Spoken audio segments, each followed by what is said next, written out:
Guys, welcome back to our YouTube channel. ఇవాళ మన video వచ్చేసరికి నాకైతే అమెజాన్ నుంచి అయితే ఒక కొరియర్ వచ్చింది. సో దీన్ని అయితే ఎప్పట్లాగే ఓపెన్ చేసి చూసేద్దామా. సో చాలా రోజులు అయిపోయింది వీడియో పంపించి. సో దానికి ఏమనుకోవద్దండి గైస్, బికాస్ ఎగ్జామ్స్ ఉన్నాయి, అందుకని వాటి కోసం ప్రిపేర్ అవుతూ ఉన్నాను. సో అందుకని వీడియోస్ అప్లోడ్ చేయలేదు, అండ్ కంటెంట్ కూడా ఏం దొరకలేదు, అందుకని చేయలేదు. కానీ నేను ఒక చెస్ టీచింగ్ది ఒక మనం ఇన్ఫామ్ చేస్తాను. ఇప్పుడు కట్ చేసి ఒక సెకండ్ నేను కట్ చేసి మీ ముందరికి తెస్తాను. మీకు ఇప్పుడే అర్థమైపోయి ఉంటుంది దీని లోపల ఏముంది అనేది. ఇదైతే ఒక బ్యాగ్ అన్నమాట.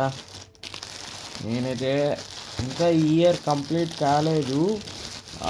యాక్చువల్గా ఇది ఇంకొక బ్యాగ్ అయితే కొన్నాను నేను అమెజాన్లో. ఎంత ఇది 800 సంథింగ్ ఎంతో అమౌంట్. అయితే ఇక్కడ ఏదో జిప్ టైప్ది ఇచ్చాడు, చూసుకోవచ్చు. ఇక్కడ జిప్ టైప్ది ఓపెనింగ్. ఒక్క సెకండ్ ఓపెన్ చేసి చూపిస్తాను. ఇదే అన్నమాట బ్యాగ్. అయితే చాలా నచ్చింది నాకు ఇది. అమెజాన్లో చూసినప్పుడు ఇప్పుడు బాగా నచ్చుతుంది. ఇదే అన్నమాట నేను కొన్న బ్యాగ్. సో ఈ వీడియో కనుక నచ్చినట్టయితే లైక్ చేసి సబ్స్క్రైబ్ చేసుకొని నెక్స్ట్ వీడియోలో మళ్ళీ కలుసుకుందాం.